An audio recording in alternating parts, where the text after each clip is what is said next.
الحكمة والحكم أبي القاسم سيدنا وحبيبنا وشفيعنا ومولانا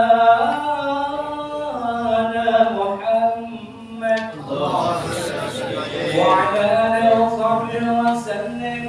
زدهم شرفا يا رب، زدهم شرفا يا رب، زدهم شرفا يا رب كرما وتعظيما، وارفع ومحابة وبرا وسلم ورضيها تبارك وتعالى. أنزل الفخر العلي والقدر الجميل ساداتنا وأئمتنا وموالينا أبي بكر وعمر وعثمان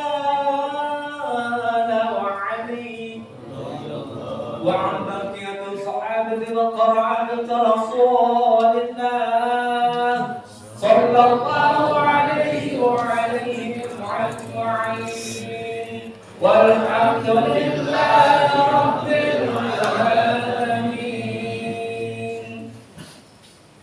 بسم الله الرحمن الرحيم. السلام عليكم ورحمة الله وبركاته. Waalaikumsalam warahmatullahi wabarakatuh. الفاتحة إلى حضرة النبي محمد رسول الله صلى الله عليه وسلم وآله وأصحابه وأزواجه وذرياته، ثم إلى جميع إخوانه من الأنبياء والمرسلين والأولياء والصالحين، ثم إلى أرواح أمواتنا وأموات المسلمين، خصوصا إلى روح مؤلف هذا الكتاب المبارك، أن الله يغفر له ولوالديه وجميع مشايخه، وأن الله ينفعنا به وبعلومه في الدارين آمين. الفاتحة.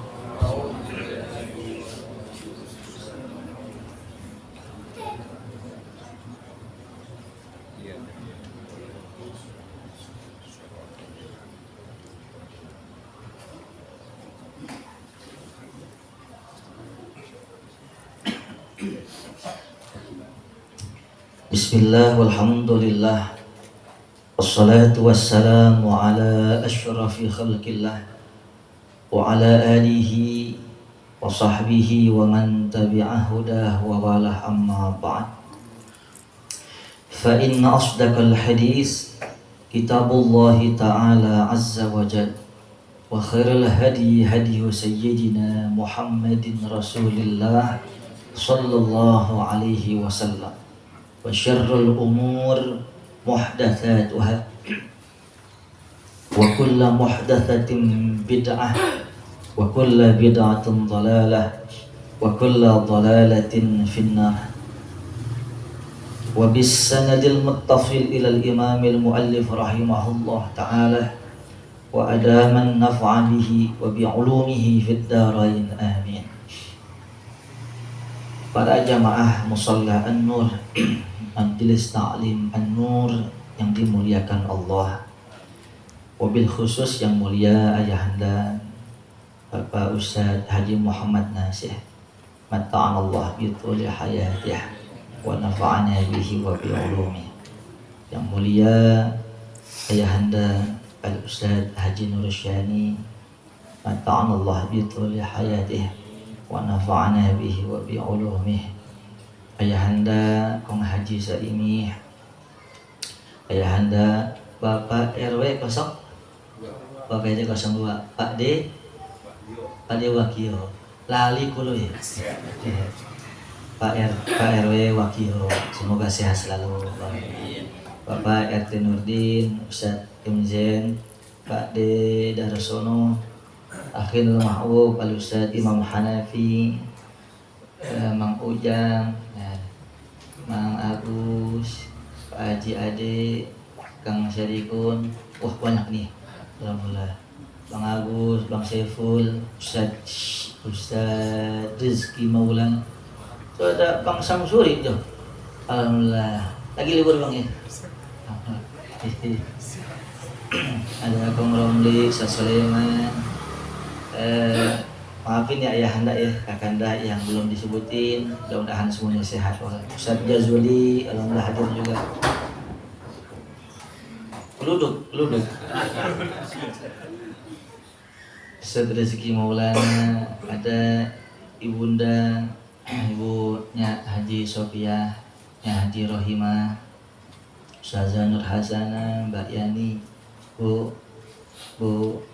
sehat semua ya. Mudah-mudahan barokah semuanya. Bapak Ibu yang saya muliakan, mari kita lanjutkan kajian kita hadis Bulughul Maram karangan daripada Syekh Al-Imam Ibnu Hajar Al-Asqalani. Bulughul Maram itu yang sampai nggak tahu artinya ini. Bulugh itu artinya sampai. Kalau buluk Jember ini pakai ghain. Bulugh sampai al-maram. Kang Kasmani apa al-maram? Tujuan. Jadi bulughul maram itu artinya sampai ke tujuan. Tujuan kita apa? Tujuan kita mengharap mencari ridho Allah. Ada Pak Haji Gesit Haryadi, maaf ini kelihatan ya. Nah ini kita mau sampai kepada tujuan kita, nyari ridho Allah. Kalau nyari ridho Allah itu kerjain yang diperintahin, jauhin yang dilarang. Kita ngomong yang diperintahin aja deh nih. Apa yang diperintahin? Sholat, puasa, zakat, haji, ngaji, pakai peci, nggak wajib nggak. Kalau sholat nggak pakai peci sah nggak? Ngaji nggak pakai peci sah nggak? Lah tawaf di Ka'bah mau pakai peci? Kan enggak. Ini semua yang dikerjakan itu bakal Allah ridho dengan satu catatan. Catatannya apa? Kalau yang dikerjain pakai ilmu. Gitu. Setiap manusia, Bu. Assalamualaikum. Setiap orang, setiap muslim muslimah beramal ibadah, kalau nggak pakai ilmu sia-sia, nggak diterima, ditolak oleh Allah. Ini dia, kembali lagi. Ini salah satu ilmunya. Ilmunya adalah fikih. Tapi kalau fikih yang lain ini beda daripada yang lain. Kalau Safiratun Najah, kalau Riyadul Badi'ah, kalau Sulamut Taufiq yang udah kita hatamkan di sini, itu fikihnya murni teman. Ini lebih murni lagi, karena fikih itu diambil daripada hadis Nabi. Ini disebutnya hadis ahkam. Hadis Nabi kan banyak ya, yang menyangkut masalah kehidupan, rumah tangga, kemudian agama, dunia akhirat, masalah budaya, masalah agama, masalah negara. Nah ini hadis ahkam.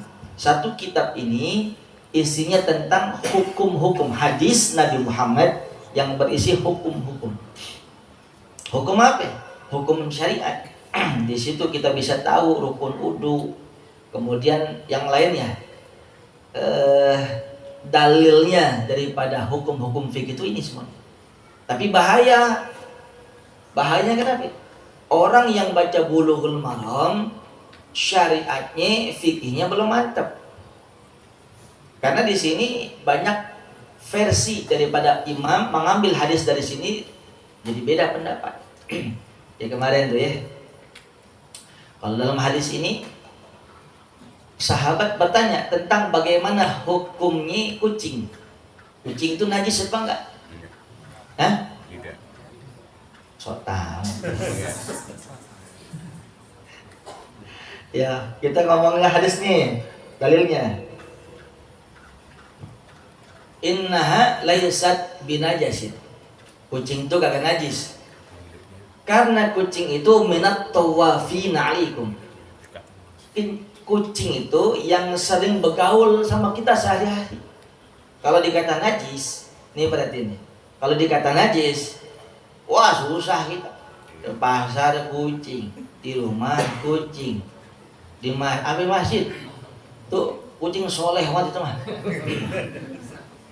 Di mana aja ada kucing. Jelas tuh, najis nggak? Hah? Enggak. Nah ini dia. Justru ini yang jadi perbedaan pendapat. Letaknya najis di mana? Ini kucing nih kita pegang, najis apa kagak? Apa yang dimaksud kencing kucing? Apa yang dimaksud kucing? Kalau udah kering ledik kucing. Kan kalau udah kering ledik Ji. Kalau bahasa Turki ledik. Nah, menurut Imam Syafi'i, yang disebut kucing itu tidak najis ya badannya. Adapun kencingnya najis. Adapun nya najis. Tapi beda dengan Imam Abu Hanifah. Nama antum dan sebut belum ya? Udah ya? Iya, udah ya, alhamdulillah. Sebab Imam Hanafi ini, Imam Abu Hanifah sama. Nama asli dari situ. Imam Abu Hanifah beda. Imam Abu Hanifah mengatakan kalau kencing kucing itu kagak najis berdasarkan hadis itu. Kata Imam Syafi'i kagak najis, badannya doang, kencing sama hadis. Tapi Imam Abu Hanifah melihat mutlak daripada hadis ini, bukan sekedar badannya, tapi sampai kencingnya kagak najis. Makanya kalau di masjid, di mushola, kalau mazhab mereka, oh nggak najis, never mind. Tapi kalau mazhabnya engkong yang Syafi'iyah, ada kucing kencing wajib dibersihkan. Gitu. Inilah dia. Makanya saya bilang Bulughul Maram ini mencapai kepada tujuan. Tapi kalau nggak baca syarahnya Nurul Sholat, kalau nggak paham fikih-fikih sebelumnya bahaya. Tapi kalau kagak dimulai mau kapan lagi? Ini salah satu kitab Pak Ji Ade yang jarang dibuka di taklim umum, ini salah satu. Karena ini dalil kenapa ini bisa haram, ini bisa halal, dan sumber daripada khilafiyah ini juga. Gitu. Biar wawasan aja. Assalamualaikum. Tidur apa ya? Lanjut. Pak RT Sugi siap. Alhamdulillah. Izin ya. Bismillahirrahmanirrahim.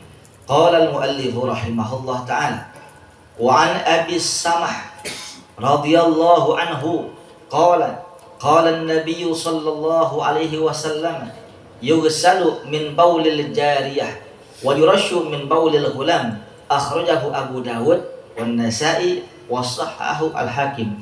Nih, kalau kita nggak baca hadisnya, syarahnya, kemudian kitab-kitab fikih yang lainnya, buntu di sini. Dari sahabat Abu Samah radhiyallahu anhu, ia berkata, qala Nabi sallallahu alaihi wasallam, Rasulullah Nabi Muhammad pernah bersabda, yughsalu min baulil jariyah, dibasuh. Kalau dibasuh apa? Endus. Dibasuh itu endus. Kalau yang namanya dibasuh, iya, airnya kudu ngalir. Kudu ngalir. Ini ngalir nggak nih? Ngalir nggak nih? Kalau ditumpahin ngalir nggak? Basah nggak? Sayang basah. Nah itu kalau basuh. Kalau musab, tangan basah pakai air yang baru, itu namanya musab. Nah sekarang kencing anak kecil perempuan, yughsalu, wajib dibasuh. Dibasuh dalam artian wajib dicuci, sekalipun nggak pakai deterjen, nggak pakai sabun, nggak pakai pembersih, asal air kena ompol anaknya, ya lu pucat pakai air yang baru, kayak air mutlak, wajib begitu. Tapi perhatiin, wa yurashu min baulil ghulam, dan dipercikan daripada kencing anak laki-laki. Jelas? Di sini kagak dikasih tahu nih anak laki-laki yang bagaimana. Kiki juga anak laki-laki. So Kiki kencing nih, ya kan? Percikin. Makanya kita kudu ngelihat ini yang dimaksud apa namanya? Kencing laki-laki yang di bawah 2 tahun. Hah? Balik 5 tahun itu. Iya, benar juga benar. Di bawah 2 tahun, qoblal haulain, sebelum 2 tahun, sebelum makan minum apa-apa ya, kecuali ASI. Umpamanya bocah nih 1,5 tahun atau besok baru 2 tahun, kan kurang masih sehari, dikencing tuh, tangan ibu basahin bu, percikin aja. Umpamanya ini kena ompol nih, bu, ini kena ompol nih bu, tangan ibu basahin, percikin aja tuh, gitu. Cukup udah. Jelas. Ini tahunya di mana nih? Hadisnya kagak ada. Hadisnya cuma mengatakan kalau kencing anak laki-laki dipercikkan. Tapi kalau kita bahas hadis yang lain, kitab fikih yang lain, baru jelas ini yang dimaksud anak laki-laki yang di bawah 2 tahun. Belum makan minum apa-apa kecuali ASI.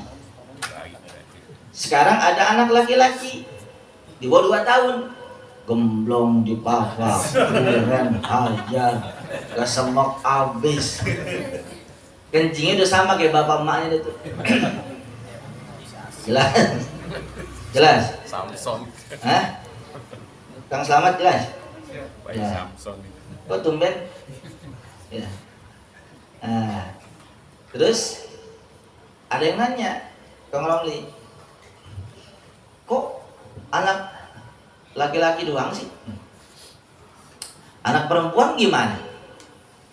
Anak perempuan begitu brojol nih, bayi brojol, nangis apa nyanyi? Abis itu dia kencing, kencingnya udah langsung najisnya mutawassithah, nah sama kayak emak bapaknya. Padahal baru lahir, kok bisa? Dari sononya. Emang kenapa Ustaz? Ente kayak Bani Israel. Dari sononya udah, jangan pakai banyak ditanya. Jelas tuh, tajam perempuan mah. Kencingnya. Emang dasar tajam. Bu, paham ya? Ada yang kurang paham di sini? Ada yang mau nanya? Ya, lanjut ya. Ya. Iya itu namanya bukan ASI. Iya. Aste. Enggak. Maksudnya di bawah 2 tahun belum makan apa-apa, belum minum apa-apa kecuali ASI. Kalau teh ASI bukan? Ya berarti begitu dia minum sekarang nih, besok dia kencing, ya wajib kita sama seperti dewasa perempuan sama. Lagi, Bang Agus, Kong, ini mumpung lagi senggang nih nanya dah. Ayo dah. Enggak, tadi kan itu berarti bukan balita, bayi kan. Kalau balita kan bayi 5 tahun, berarti bayi, memang benar bayi bukan balita ya. Kalau anak muda itu, saya muda betul? Anak muda itu kudu pinter-pinter nyenengin orang tua. Gitu. Balita bawah 5 tahun. Bayi 5 tahun. Balita bawah kok. Terus saya cukur. Kalau balita ya dari Manggarai. Balita bawah 5 tahun. Kalau bayi di bawah 2 tahun, balita bukan? Balita juga. Jelas ya? Jadi yang penting kita paham. Ada lagi? Biasanya kan nanya 11 kali sih. Lain ceritanya. Ya, sambilan ya. Apa Mbak Yani?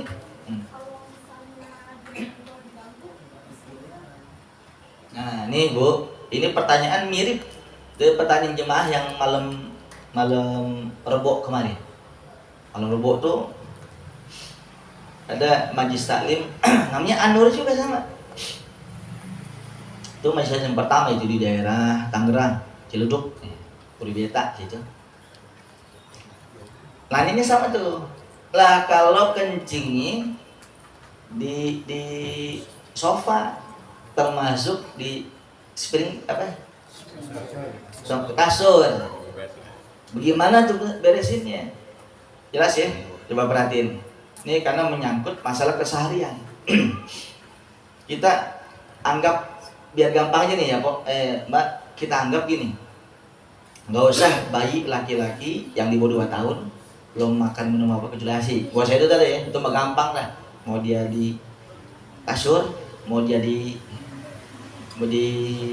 sofa, udah percikin aja beres. Kita ngomong bayi perempuan atau bayi yang laki-laki udah di atas 2 tahun. Berarti nih Bu, Bu. Yang pertama najis, yang pertama nih ada najis ainiyah. Ain itu apa ain? Ain itu mata. Makanya ada sebut maradul ain, sakit mata, bukan belekan, bukan bengkak. Tapi yang dimaksud maradul ain itu suka membanggakan anak, istri, membanggakan suami, membanggakan harta, itu jadi sumber petaka. Hati-hati, nauzubillah. Makanya Bapak Ibu yang saya muliakan, baca nih doanya dari ulama. Ada salah satu ayat di dalam surah Al-Kahfi. Masya Allah, la quwata illa billah. Kan udah dijelasin, baca 100 kali. Kalau kagak mau anak jadi petaka, istrinya jadi petaka, suaminya jadi petaka, semua jadi fitnah, baca.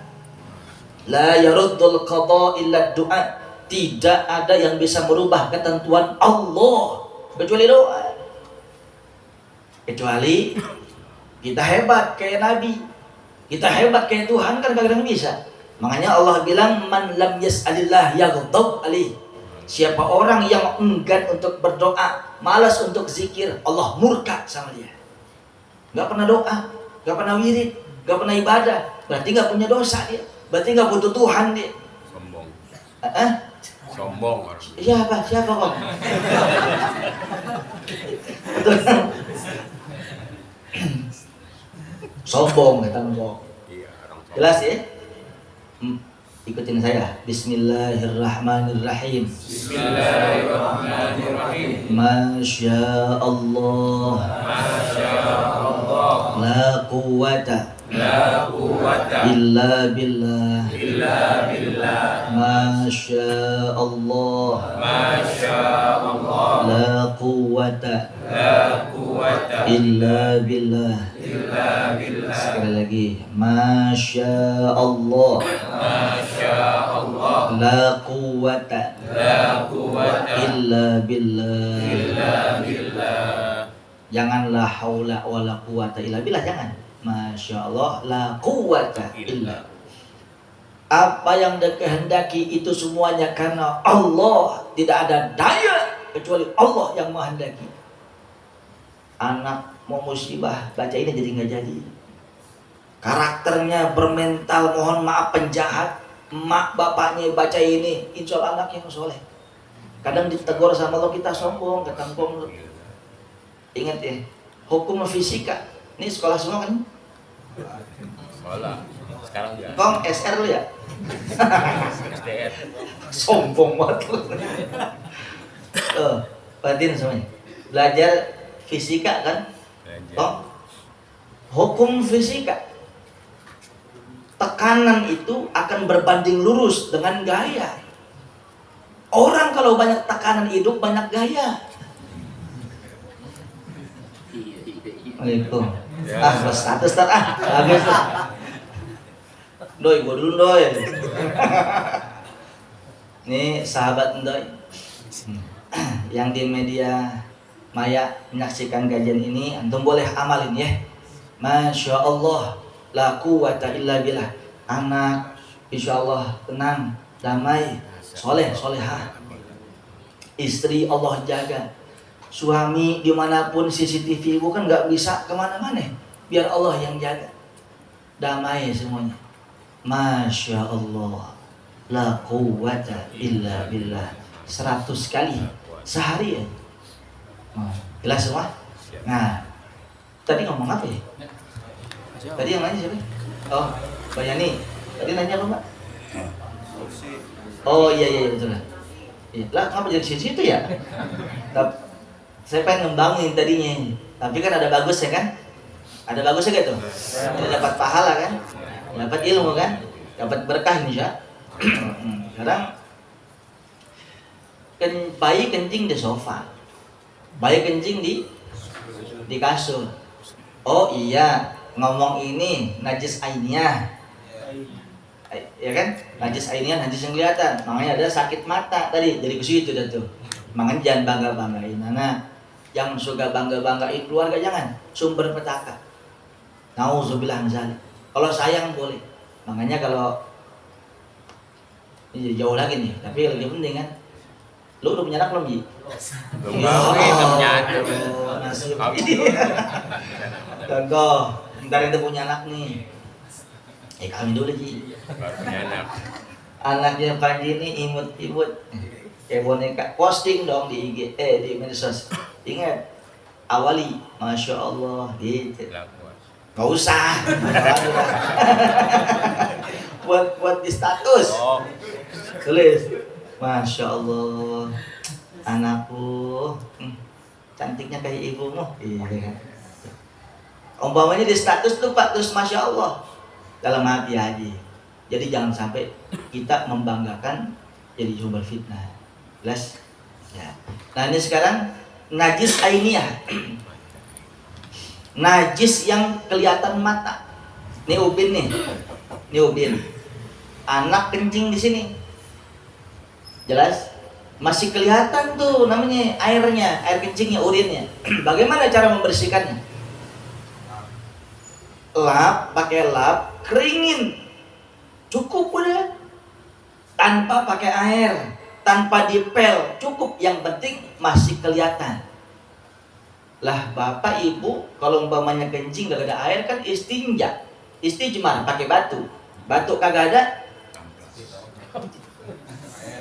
topo, pedes, tisu, Amplas. Udah yang amplas. Busi tuh. tisunya basah apa kering? Kering. Kering, jangan yang basah. Assalamualaikum. Ibu habis kencing, bapak habis kencing, air ada, tapi mau pakai tisu boleh. Jelas tuh, beres. Apalagi yang di luar daripada sumber najis, diubin, udah peres. Pakai apa ya tadi? Kan ya, boleh lah kanebo. Kanebo jangan basah ya, kering. Terus pakai lap kering, kering semua, cukup udah. Jelas sampai sini? Permasalahan mau dipel lagi pakai pewangi, oh boleh. Ngomong cukup itu udah. Permasalahan mau disiram lagi pakai air, cakep, lebih ikhtiar. Jelas sampai sini? Nah, sekarang yang kedua, najis hukmiyah. Nih, fokus ya, baik-baik perhatiin. Tuh.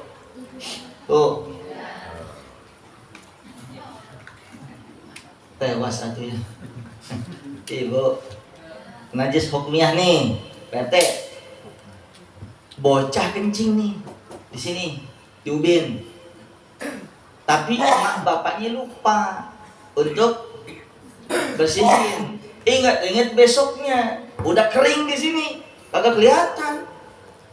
Maka ini sekalipun udah kagak kelihatan, ini hukumnya najis hukmiyah. Secara hukum masih najis. Ini yang lebih berat cara nih. Nggak bisa cuma sekedar pakai lap basah, pakai jangan ngomong merek dong. Langsung TV One. Untungin dia. Curi bayar. Pakai pembersih. Bu. Nih bayi kencing di sini, anak kencing di sini. Lupa Bang Ibu, udah kering, besoknya kita baru tahu. Kebanyakan orang nih, kebanyakan yang salah, langsung dipel semuanya kena. Lah itu najisnya makin lebar. Bapak emaknya udu, bapaknya mau sholat Jumat udu di belakang, kena semua sampai ke masjid. Siapa yang mau nanggung itu? Tapi kalau baru tahunya malam ini, dimaafkan. Salah. Justru yang berat itu najis yang masih secara hukum najis udah hilang, udah kering. Itu yang rada bahaya. Kalau nggak paham caranya, bagaimana cara sebaiknya? Nih contohnya, nih najis sudah kagak kelihatan. Kemarin dia kencing di sini, sekarang udah hilang. Wajibnya silanul ma, wajib airnya kudu ngalir. Segelas ini umpamanya diguyurin, baru keringin. Caranya begitu. Logikanya ketika najis itu sudah hilang, dia udah ngeresep maksudnya. Makanya wajib pakai air. Jelas sampai sini? Banyak kayak yang begitu. Wah lupa. Ini belum di sofa nih, di sini dulu nih. Caranya dulu satu-satu. Emang ini tujuan kita, bulughul maram, sampai kepada maksud tujuan. Tujuan kita ibadah sholat. Lah bagaimana sholat? Salah satu syarat sah sholat bersih badan, bersih pakaian dari najis. Ini ruangan semuanya kena najis. Bapak emaknya udu masih basah, keluar sono sampai ke masjid. Bagaimana mau sah ibadah? Paham nggak? Karena kita nggak paham itu. Yang dulu dimaafin dah, yang dulu. Kalau mamanya baru tahu, bu, paham sampai sini. Saya sebelum jelasin ke sofa sama ke kasur, saya mau nanya dulu. Ada yang mau nanya nggak? Saya mau nanya, pertanyaannya ada yang mau nanya nggak? Biar paham dulu. Paham semua? Yakin? Nah sekarang begini, kita masuk ke pertanyaan Mbak Yani. Bagaimana sikap kita ketika anak kencingnya di sofa, kencingnya di kasur? Nih perhatiin, saya mau tanya, kalau najisnya masih kelihatan, caranya bagaimana? Kalau diubuin, dilap kering, beres, sudah beres, jelas ya. Sekarang kencingnya di sofa, kencingnya di kasur, kan langsung resep. Mau pakai lap kering gimana? Maka wajiblah dia dibasuh pakai air yang ngalir. Wajib basuh, dengerin dulu. Saya juga paham permasalahan ini di pikiran ibu nih. Lah, ntar basah mulu, apalagi ompol di kasur. Demek, belum kering demek, sarang bangsat. Berarti ini caranya. Bayi kencing di sofa. Kalau ngomong cara, kalau pertanyaannya cara ngebersihinnya, bayani, kita harus fair. Kalau mau bersihin najis ya, kita harus fair. Di sofa, ambil air saya ambil, keringin. Dengar dulu, jangan dulu rapih nih, ntar pulang aja.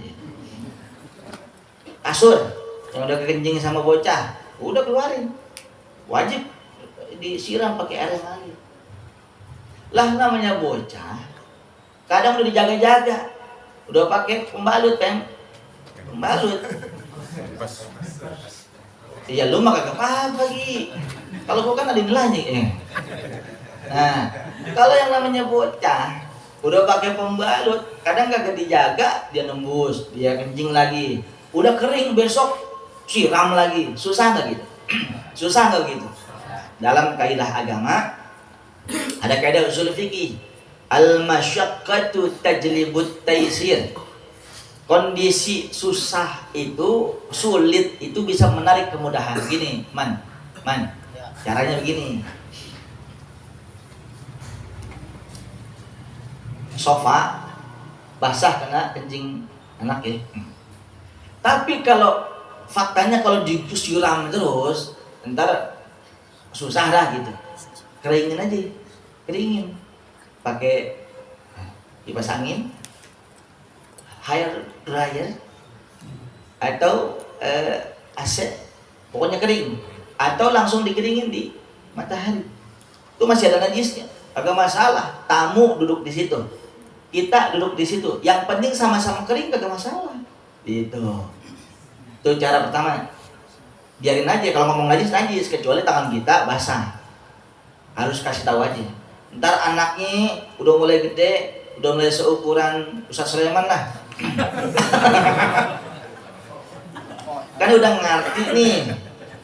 Dede, boleh pipis ini ya. Ustaz Sulaiman udah paham kan Ustaz?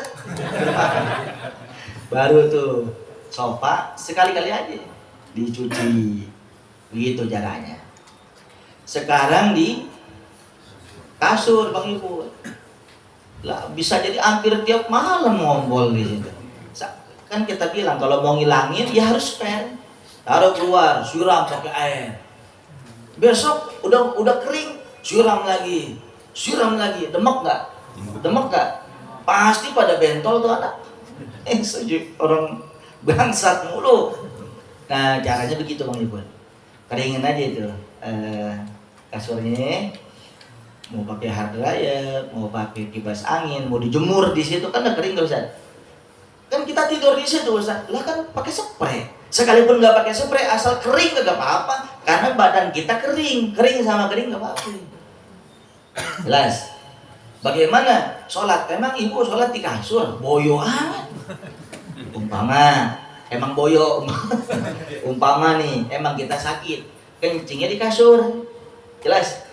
Kencingnya di kasur. Yang ada dulu setahun yang lalu emang banyak kencing anak kita. Pakein spray. Pakein sejadah. Antara spray dia nempel tuh sama najisnya.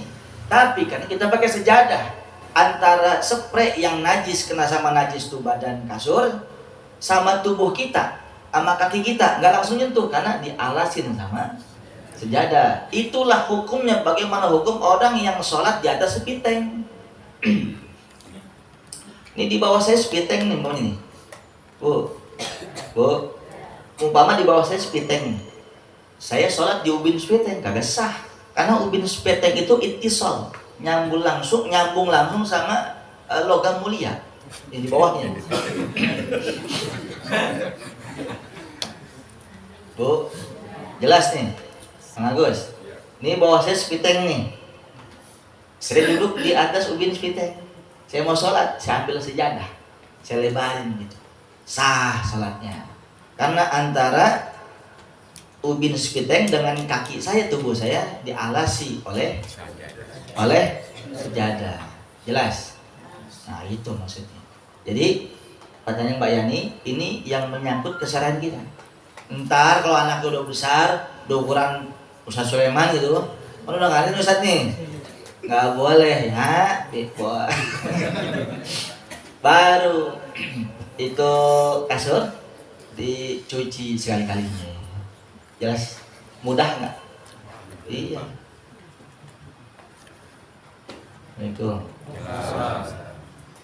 Ada yang kurang jelas masih? Lanjut? Ya. Sekarang masalah haid. Hadis yang ke-27. An Asma binti Abi Bakrin radhiyallahu anhuma anna an-nabiy sallallahu alaihi wasallam qala fi damil hayd yusibu ath-thawba tahuttuhu thumma taqrusuhu bil ma thumma tandahuhu thumma tusalli fihi muttafaqun alaih.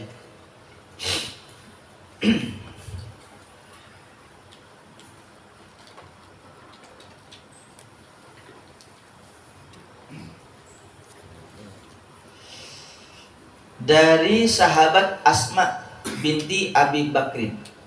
Asma ini salah satu anak putri daripada sahabat Abu Bakar. Asma ini kakak kandungnya Siti Aisyah. Siti Aisyah ini adalah istri baginda Nabi.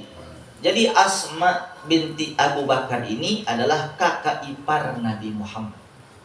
Jelas? Dari sahabat Asma binti Abi Bakrin radhiyallahu anhum, semoga Allah ridho kepada keduanya. Anna Nabiyya sallallahu alaihi wasallam, bahwasanya Nabi Muhammad sallallahu alaihi wasallam qala, ia berkata, ia bersabda, fi damil haid, berkenaan tentang darah haid, darah menstruasi. Yusibu as-sauba, yang darah menstruasi itu mengenai atau kena kepada baju, kena kepada celana, wabil khusus celana dalam. Tahuttuhu, cara yang pertama, tahuttuhu thumma taqrusuhu bil ma thumma tandahuhu thumma tusalli fihi. Cara pertama itu dihilangkan. Kalau emang darahnya kental, kalau di ini apa ini? Hilangin dulu yang enggak, ini masih basah. Bawahnya masih basah. Ya. Di apa? Belum, mencuci belum. Dikerok. Pokoknya darah kentalnya dihilangin dulu ya. Itu namanya. Yang kedua, taqsuhu bil ma. Kemudian dikucak-kucak, dikering-kering pakai air tadi, pakai air. Habis dibersihin yang sohirnya gede, yang kental tuh, ya, diambil basuh, dikering-kering. Dulu kan belum ada deterjen. Ya. Yang ketiga, tsumma tandahuhu, kemudian dibasuh dengan air. Kalau sekarang mah udah dikucak-kucak hilang, kemudian direndam lagi pakai deterjen. Boleh itu. Dibilas lagi. Summa tusalli fihi, kemudian ya sholat padanya. Maksudnya sholat menggunakan baju itu. Muttafaqun alaih, hadis ini riwayat daripada Bukhari, Imam Muslim. Paham nggak maksudnya nih? Rasul kan bisa jadi si Asma binti Abu Bakar ini bisa dapat berita daripada adiknya Siti Aisyah. Siti Aisyah itu orang yang paling paham di dalam rumah Nabi Muhammad, ada apa? Jelas. Nah, satu saat darah haidnya kena ke baju Nabi Muhammad. Mungkin lagi banyak atau ke gamis atau ke sarung. Nabi bersihin. Kemudian pakai air sambil kalau bisa kucek-kucek gitu ya, kerok-kerok. Terakhir dibasuh lagi sama air mutih. Kemudian Rasul sholat menggunakan daripada baju itu. Kan masih basah, urusan beda. Emang kagak boleh sholat pakai baju basah? Boleh. Yang terpenting udah hilang najisnya. Kita mau umpamanya pakai baju yang beda, ya silahkan. Tapi jangan mengatakan kalau pakai baju yang basah nggak boleh. Boleh aja, yang penting suci. Jelas? Jelas Bu? Umpama ibu nih, umpama ya, celana dalamnya lupa pakai pembalut, ini kan hukum ya. Celana dalamnya kena haid. Bersihin semua, minimal guyur pakai air. Udah bersih deh tuh, masih basah tuh. Ibu langsung pakai sholat. Entar dulu, ibu kong ya. Emang kong haid?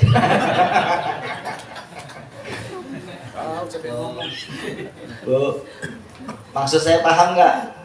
Nah, udah bersih tuh dalam, ibu pakai langsung basah-basah begitu, boleh nggak? Boleh. Suka, nggak suka, like or dislike usually in the world. Tahu atau tahu? Ongol-ongol. Ibu suka pakai celana dalam basah, urusan ibu, yang penting suci. Nggak suka demek, urusan ibu ganti yang baru, yang penting hukumnya suci. Tapi kasih tahu yang suka baik-baik. Apa sih ibunya? Bukan pudis, cash rektar. Jelas semua? Ya. Ada tanya enggak? Lanjut ya. Hadis yang selanjutnya. Wa an Abi Hurairah radhiyallahu anhu qalat Khawlah ya Rasulullah fa in lam yazhab ad-dam qala yakfikil ma wa la yadurruki atharuh akhrajahu at-Tirmidzi wa sanaduhu dhaif. Ini sahab Khawlah.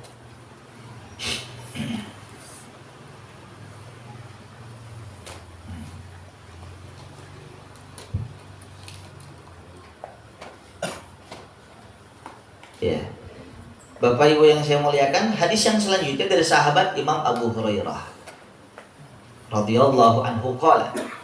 Dia berkata, qalat Khawlah. Khawlah ini bintu Yasar. Khawlah ini perempuan, anak perempuan, anaknya Bapak Yasar. Jadi Khawlah ini bilang kepada Abu Hurairah. Kalau Khawlah pernah nanya, ya Rasulullah, fa illam yadhhab ad-dam, wahai Rasul, bagaimana kalau darah haidnya kagak hilang-hilang? Bu, darah haid itu darah, tapi dia punya karakter aswad, muhtadim, lazza. Ini darah haid ini dia hitam pekat, tajam, kuat. Beda sama darah yang lain. Makanya ada pertanyaan daripada sahabat Khawlah, ya Rasul, saya udah cuci dalam, saya udah cuci pakaian, tapi masih ada warna-warnanya. Begitu Kang Dikun. Ini jawaban Nabi Muhammad. Qala, maka menjawab baginda Nabi sallallahu alaihi wasallam, yakfiki alma wa la yadurruki athar. Cukuplah bagi kamu, Pak Jade, alma, air aja. Artinya cukup, udah dicuci, udah terus dimaksimalkan, masih ada tuh warnanya. Wala yadurruki asaru, tidak mengapa warna sisanya. Ibu pernah ngalamin begitu nggak? Pernah ya? Jadi udah direndam, padahal udah pakai deterjen. Bagaimana zaman Nabi? Yang ada deterjen, yang pakai deterjennya masih kelihatan. Pak RT nggak tahu kali ya, bodo amat sih ya. Kata Pak RT apa iya? Inilah fikih, menyangkut semua sisi kehidupan. Dari mulai toharoh, dari mulai macam-macam. Bang Agus bisa jawab yang begitu? Kagak, ngaji. Oh, mami, gak apa-apa, karena itu asal, gitu kan. Tanpa bapak ibu sadar, kewajiban bapak ngajak istri ngaji di sini cukup udah. Bapak sibuk kerja, kan wajib ngajarin anak istri bagaimana syahadat dukun udu, fikihnya. Tapi bapak ajak istri bapak, cukup di sini. Kewajiban bapak habis karena diajak di sini. Ibu pengen ngajak suaminya, nggak tahu ilmunya, cukup diajak ngaji. Yang menyentuh praktek ibadah, cukup udah. Bagaimana kalau anak, istri, suami kagak ngaji? Nauzubillah. Makanya sebisa mungkin yang kita dapat ngibul dari mana aja, dari guru kita, sampaikan lagi. Kalau bahasa Nabi, balighu anni walau ayat. Sampaikan dariku sekalipun satu ayat. Jangan malu, jangan kita gengsi, jangan, sampaikan. Bisa jadi yang dari saya, yang dari guru kita, yang dari kiai, yang dari ulama kagak kesentuh, lempangan ngomong bercanda, lu dapat dari mana? Gue baru tahu nih, kan begitu. Ini dia ilmu. Sampai sini paham? Habis deh tuh babnya, mau masuk bab wudu, di jam lama aja. Masuk bab wudu. Ada pertanyaan di sini? Kom, ayo nanya lah. Minta saksi ya. Di sini nggak ada nih. Banyak banget. Bang Ibul? Lain.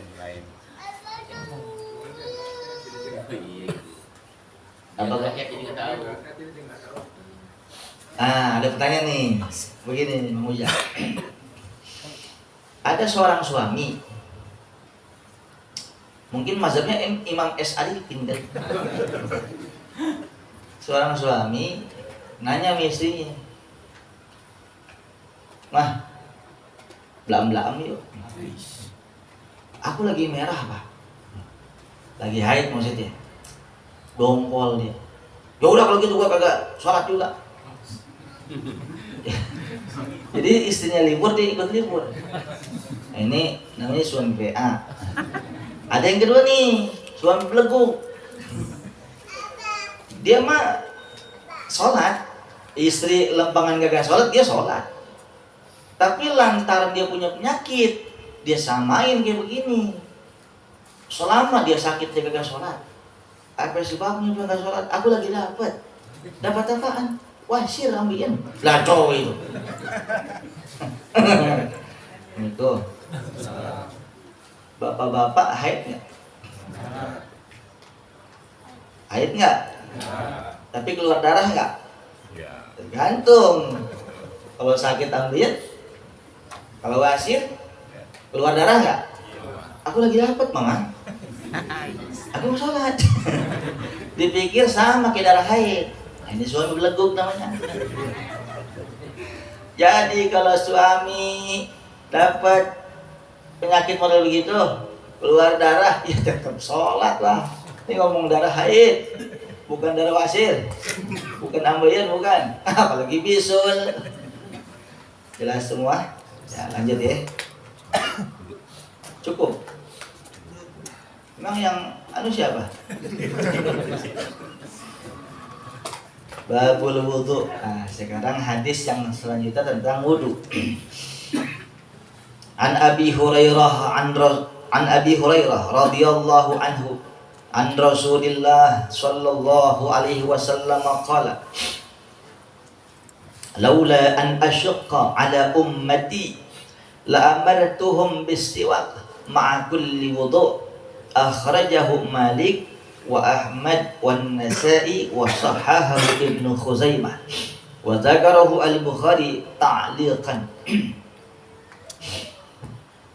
Hadis yang ke-29 bab tentang wudu sekarang. Dari sahabat Abu Hurairah radhiyallahu anhu an Rasulillah sallallahu alaihi wasallam qala. Dari Rasulullah sallallahu alaihi wasallam ia bersabda, "Laula an asyqa ala ummati." Seandainya tidak memberatkan atas umatku, la amartuhum bis-siwak ma'a kulli wudu.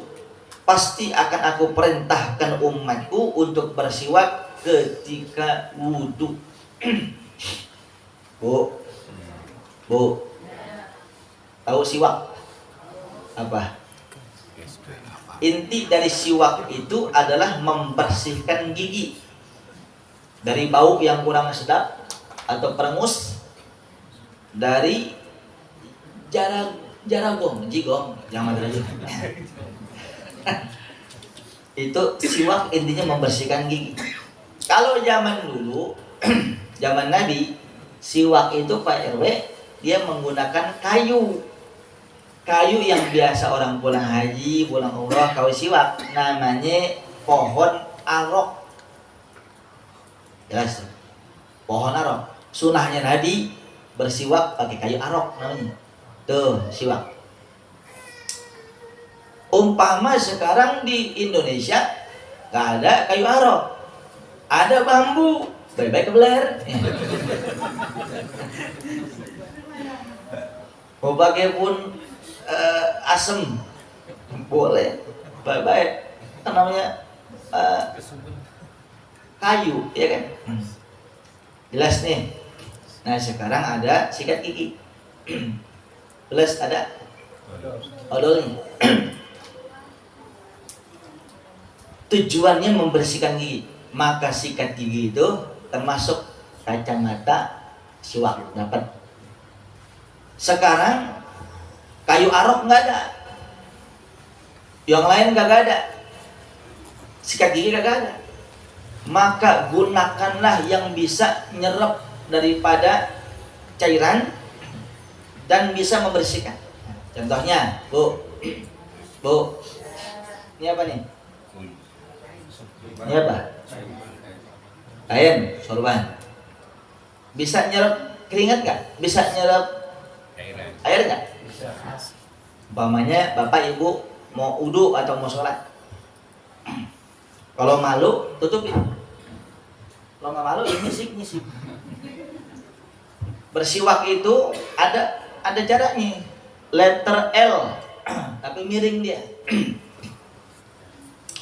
Mulai dari gigi geraham kanan atas terus kemari ke kiri sampai gigi geraham kiri atas, turun ke gigi geraham kiri bawah, tarik ke kanan. Jelas? Jadi begitu tuh. Letter U bukan? Jelas ya? Nih bisa nyerap keringat. Saya malu juga sih ya. Contoh. Malu, Bu. Sholat. Maka sah. Itu disebut siwak. Jelas? Tangan Bapak bisa nyerap keringat enggak? Enggak. Tapi ada kalau tangan geradagan begitu. Ada yang tangan geradagan, boleh. Bang, ini bang siwak. Paling ditabok. Nah, sekarang kita mau wudu. Bawalah jadi pas kumur-kumur sambil siwak. Minimal kalau lagi kumur-kumur, siwak kagak ada, pakai telunjuk. Gitu. Jelas ya? Mudah-mudahan dapat juga siwak. Jelas sampai sini? Seandainya aku tidak memberatkan umatku, pasti aku perintahkan setiap wudu bersiwak. Berat nggak? Berat.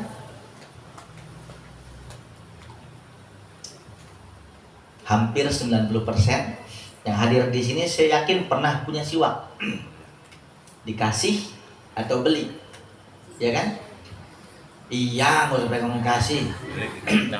Iya aja iya. Taruh deh tuh. Biasa di kantong. Asal mau sholat siwak. Asal mau wudu siwak. Paling sehari. Besok kemana? Emang ada setan siwak. Itu dibikin lupa mulu. Ada. Jadi ada setan siwak, ada setan kredit, ada setan utang kagak bayar gitu. Ada. Tuh. Nah, susah nggak tuh? Berat nggak? Nabi udah baca. Seandainya tidak memberatkan atas umatku, setiap wudu, setiap mau sholat aku perintahkan untuk siwak. Banyak hikmahnya. Kita bakal mati nggak nih? Oi, kita bakal mati nggak? Orang kaya mati nggak? Miskin mati banget. Pejabat mati nggak? Ustadz mati nggak? Belakangan. Ustadz, ya kan? Ustadz cantangan aja, banyak yang doain. Bu, nah sekarang kita bakal mati. Orang kalau matinya husnul khotimah, salah satunya itu mudah keluar ruh nih. Salah satunya, bukannya cuma ini, bukan. Salah satu tanda ciri orang wafat husnul khotimah, keluarnya gampang. Karena sering dia bersiwak. Sering dia siwak. Coba lah. Kalau maunya hidup-hidupnya gitu, dia dulu hidup sikat gigi lebaran doang. Mana jigong mana gigi udah numpuk loh. Asal ngomong nih saya di sini ke ibu sono. Bu, wah. Makan kagak dijaga, jengkol, pete, kencue, kokak, genjong, suap, apa lu makan bu? Kang Samad, waduh banyak ciwan. Buyung. Bu, orang yang bersih giginya, suka membersihkan gigi, itu insya Allah keluar ruhnya gampang. Makanya ketika ada orang jenazah susah ketika keluar ruhnya, sunnah tuh ambil kayu siwak, disiwakin. Sunnah ada, biar gampang keluarnya. Logika bertanya, Ustaz, biarin aja, tinggal nanti juga mati juga, kita main PS yuk. Ini anak sial dangkalan nih, emak bapaknya lagi sekarat, tinggal nanti juga mati juga. Kenapa ini? Kalau bu, ibu pernah ketusuk duri nggak? Pernah sakit hati? Pernah ke sayat lagi numis apa? Ngiris bawang? Pernah?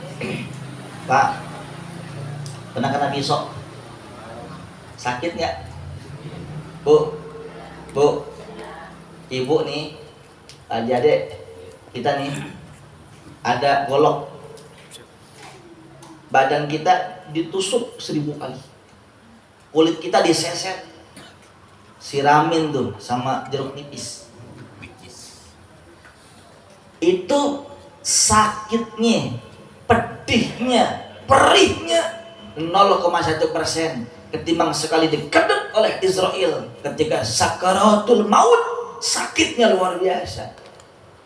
Tapi ngalamin deh. Mudah-mudahan gampang semua. Yang ngomong amin mau duluan nih. Bu, makanya sunnah doa, Allahumma hawwin alaina fi sakaratil maut. Ya Allah, mudahkan kami ketika sakaratul maut. Ada jenazah, udah kesini, minta minum. Ada dodol, minta dodol. Nggak nih contoh, sakit luar biasa. Jelas ya? Balik. Improvisasi. Nggak jadi. Krecek.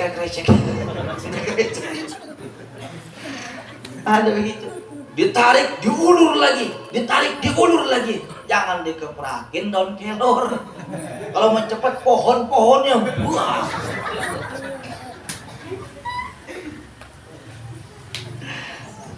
Pakai siwak, sunnah siwak sambil selawat. Tuh, mudahin khurujur ruh, keluarnya ruh. Jelas? Sekarang udah saya sampaikan di sini. Disiwakin kagak kena, masih susah sakaratul mautnya. Maka bikin air pengantar biar gampang roh keluar. Baca doa Nabi Yunus ketika di dalam perut hiu raksasa. Baca apa aja kagak keluar. Ketika baca la ilaha illa anta subhanaka inni kuntu minaz zalimin, pus keluar muntah. Nah, kalau mau bikin air nganter biar cepat lewat, almarhum almarhumah itu bantu dia, bukan kita bunuh, bukan. Dia lagi sakaratul maut, sakit. Ada, saya bikinin air bu, jemaah kita lagi sakaratul maut, saya bikinin air, nggak lama lewat, dimaki-maki saya sama keluarganya. Lantaran Ustadz nih bapak saya mati, gigi lu gendut. Emang gua mau, kan keluarga ke rumah gua ngasih bukan biar sembuh, biar gampang keluar. Kan bener, gampang keluar mati. Gara-gara Ustadz nih, monyong. Coba bapak lu telepon nih. Kalau bapak lu hidup lagi, dia cuma pengen ngomongin lu doang. Diomelin lu pada. Makasih nih, gua gampang keluar. Sakit. Dasar sialan kalam gitu. Nih, jadi air pengantar ini, Pak, nanti saya jajain ya, Pak. Biar gampang keluar roh, jangan kasih bini, jangan. Apa sebabnya Kang Selamat kagak mempan, kagak bakal mati? Kok bisa? Itu kan kagak sekarat. Ini fungsinya untuk orang yang sedang sekarat tuh. Apa bacanya tadi? La ilaha illa anta subhanaka inni kuntu minaz zalimin. Berapa kali? 40 kali. Tiupin ke air putih. Jelas? Jelas? Jelas? Bu Agus jelas? Nah, tambah lagi sayyidul istighfar 40 kali.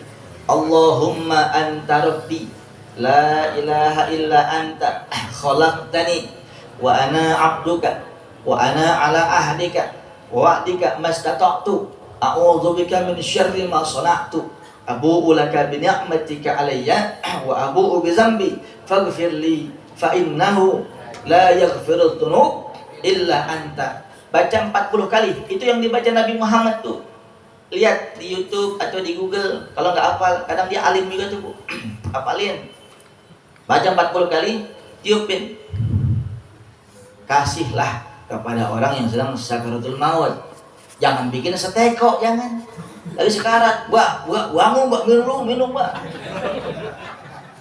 Ini matinya bukan lantaran minum itu, bahkan sewot meluh. Kasih pelan-pelan. Bu, ambil sendok dikit aja. Lebih. Jelas? Insya Allah. Allah kasih mudah. Ijazah ya. Ya, jadi apa namanya? Pawang tukang lewat. Itu juga bagi perut kita yang pernah masuk narkoba, masuk alkohol, pernah makan daging babi, daging anjing yang haram-haram, maka nyucikan dalam tuh itu, bikin minum sendiri. Wah, ntar boleh lewat kagak? Kan untuk yang sekarat. Kalau ente sih enggak sekarat, tapi kaya sekarat. Utang kagak tutup-tutup. Ini nagih, non nagih, aduh pusing awak. Kawin kagak jadi-jadian doi. Sekarat itu, sekarat. Alhamdulillah. Ibu bapak yang saya muliakan, waktunya udah selesai. Mudah-mudahan ada manfaatnya. Diamalkan. Saya lupa, kalau setiap malam dibaca tuh yang doa Nabi Yunus aja, la ilaha illa anta subhanaka inni kuntu minaz zalimin, setiap malam 40, setiap malam baca. Allah kasih mudah urusannya. Yang urusan buntu terus banyak jalan keluar. Jadi cahaya nanti di kuburan kita. Kecuali kalau ketemu mati, kan bakal mati semuanya. Mudah-mudahan ada manfaatnya. Al-Fatihah.